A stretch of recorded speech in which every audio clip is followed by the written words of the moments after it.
balas que pasan de largo, otras que derriban, pero todas atraviesan tu existencia.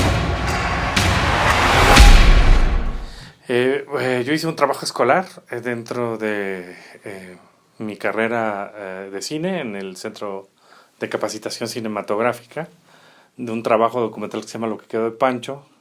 Es un trabajo en el contexto penitenciario de la Ciudad de México.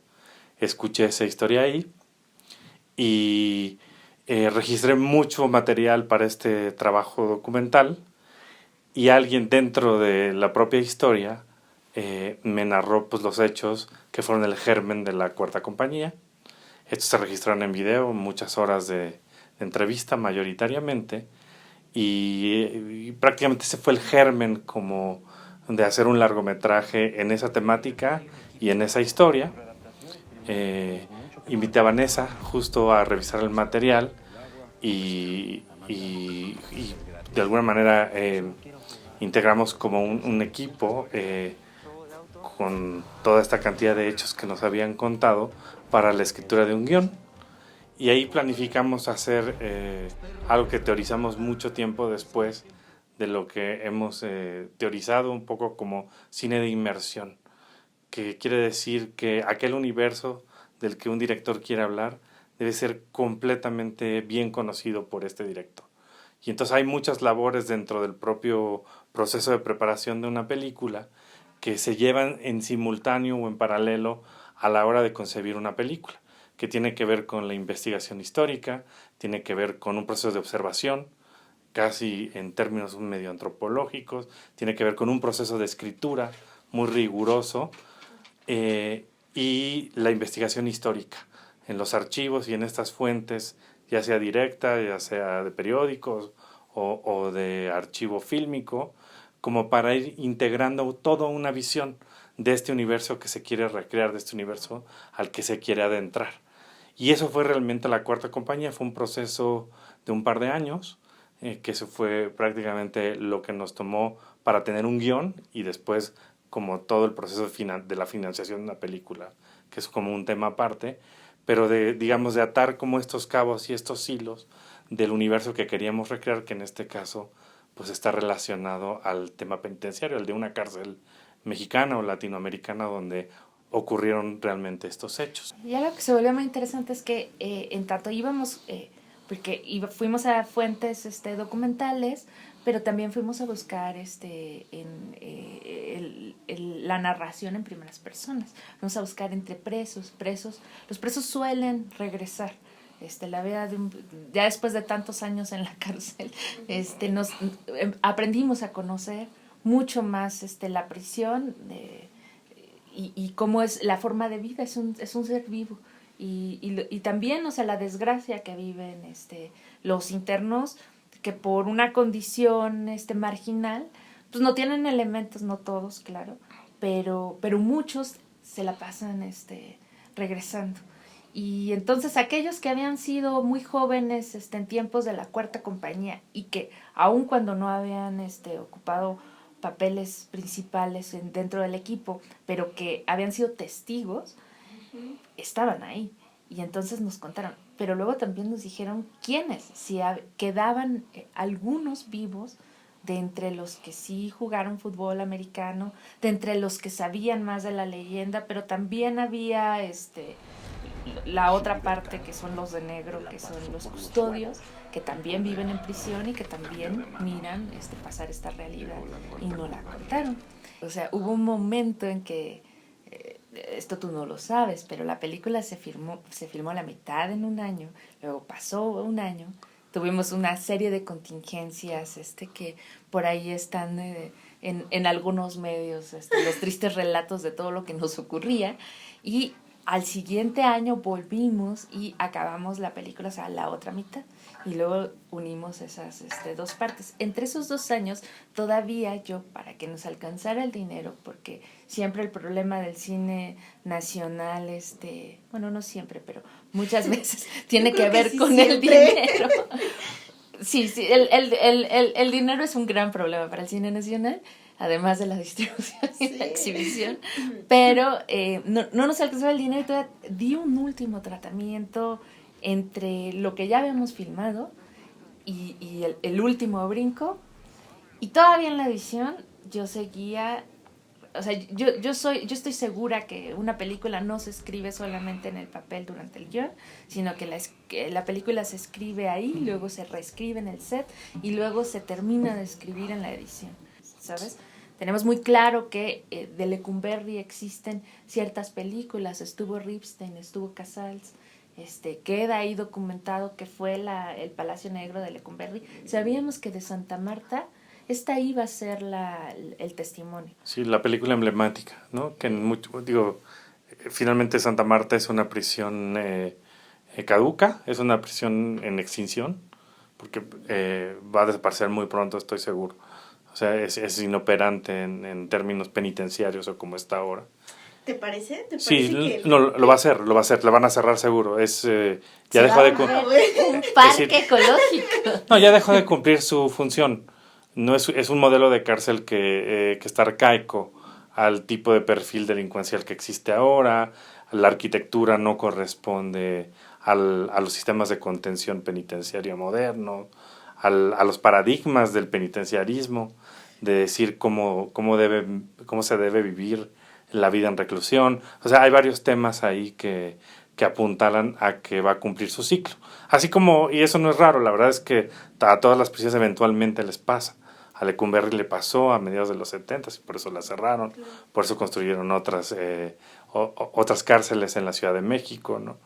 Y eso va a pasar naturalmente con esta, ¿no?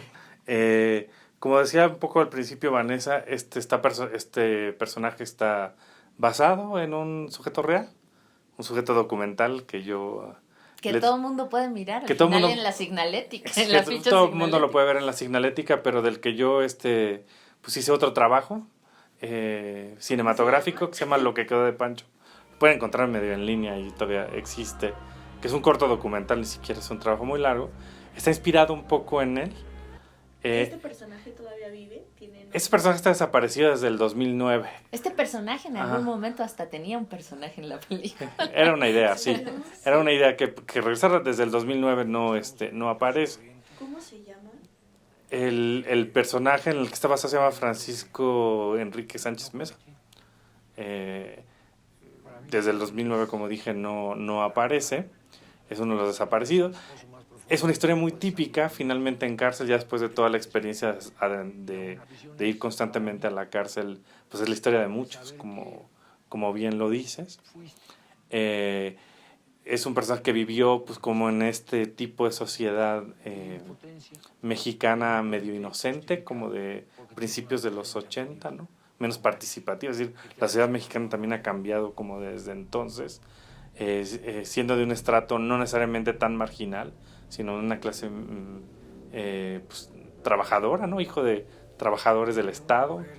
El multifamiliar, por ejemplo, que sale en la propia película, es el lugar de origen del personaje real. O sea, hay algunos guiños un poco con la realidad. Mucho. Sin embargo, sí. A la hora de ficcionar, y eso te lo puedo contar mucho mejor, Vanessa, pues había que, pues que enriquecer como su propio personaje, para incluso canalizar su propia rebeldía. Pareciera una paradoja en la propia película, pero ni era tan inocente como como lo que funciona en la ficción, por ejemplo, ¿no? Que ese es el tránsito justo del personaje, ¿no? Mira, pues yo lo conocí muy joven, o sea, como teniendo unos 10 o 11 años. Mi mamá trabajó en un programa de radio, hay un antecedente familiar de eso. Mi mamá se dedicaba también al periodismo. ¿En serio? Y entonces entrevistaba para un programa de radio a internos de la Ciudad de México. Un programa muy importante. En un programa muy importante que es el abuelito del Twitter, del periodismo civil, que hace mucho tiempo lo nombraban de esa manera, ¿no?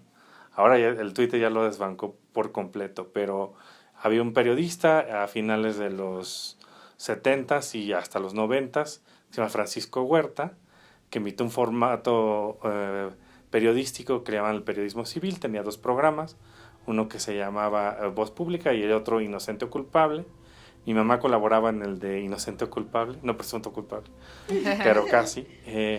Y entonces entrevistaban las cárceles, entrevistaron a esta persona desde entonces, donde contó su propia historia. Y cuando uno va a la cárcel es muy difícil desvincularse emocionalmente como de sus propios sujetos entrevistados o sujetos documentales y demás.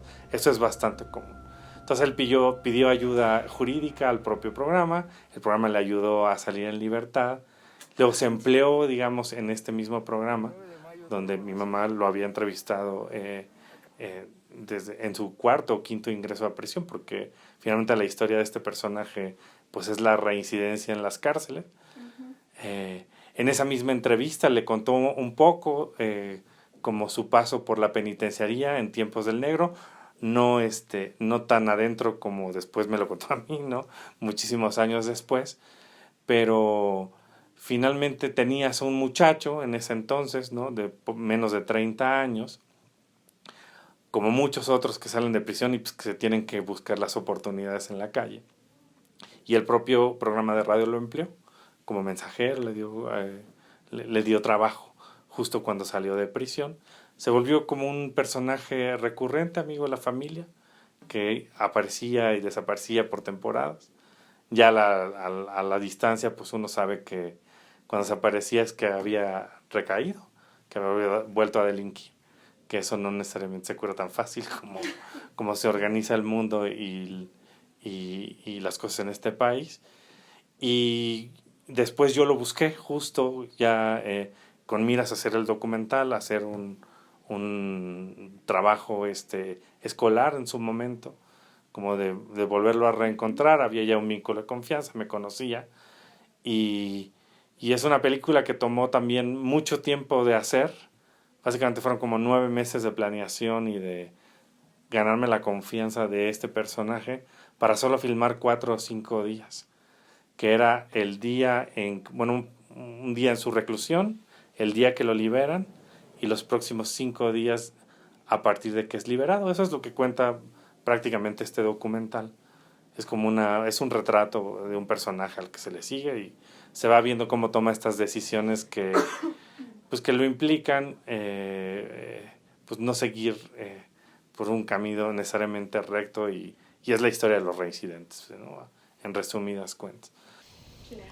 Oigan, y ya para finalizar, porque Sí. ya sé que ya me extiendo. ¿Cómo llegan a Netflix? La película tiene un agente de ventas poderoso, es un agente de ventas alemán, de mucho cine independiente de autor. La gran autores muy importantes del cine europeo están en esta agencia, incluso estar en el catálogo de una agencia como esta ya habla un poco de la calidad de la propia película y fue una suerte de su gestión por un lado. Por otro lado, la película también dentro de los productores principales está Mónica Lozano, que también es un sinónimo de producciones de calidad, de producciones que han tenido muy buena penetración y colocación dentro del mercado fílmico. Y yo digo que fue como la colisión un poco de las dos fueron 2 brazos de los 2 brazos que lo llevaron. Y cabe señalar, por ejemplo, esto no lo sabe todo el mundo, pero la película es un original de Netflix para el mundo. Tuvo su estreno comercial en México, respetando las ventanas de estas plataformas y como sucedió con Roma y con otras películas, pero esto le permitió a la película ser lanzada en los 129 países a los que llega la plataforma. No, creo que llega más. Llega más, ¿no? Sí, no me sé el número preciso, pero Son es 130 según yo. Sí. No sé. Sí, Pero exacto. bueno, son muchísimos. Creo que son 120, 129, 130 países. En México se tuvo el privilegio de verlo en pantalla grande, en el resto del mundo vivir en la propia plataforma, lo cual le da una visibilidad enorme, ¿no? Claro.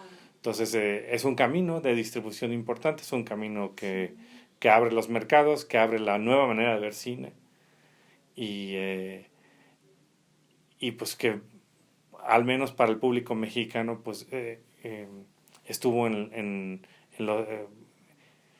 gozar de las dos maneras de ver las películas, ¿no? En un estreno, en una sala, y pues tener toda esta accesibilidad tan potente, tan poderosa y tan fácil como lo permite la plataforma, ¿no? Ver resultados. Esto se juega en equipo. Entraron 20 unidades. Si digo 50, me traen 100 más. El deporte forma grandes hombres y de esos abundan en mi corporación. O ganan o su libertad me la paso por los huevos. El poder cambió de manos. Llegó la cuarta compañía. Al que no le guste. Y hoy podemos decir satisfechos que el sistema penitenciario del Distrito Federal es ejemplo en el mundo.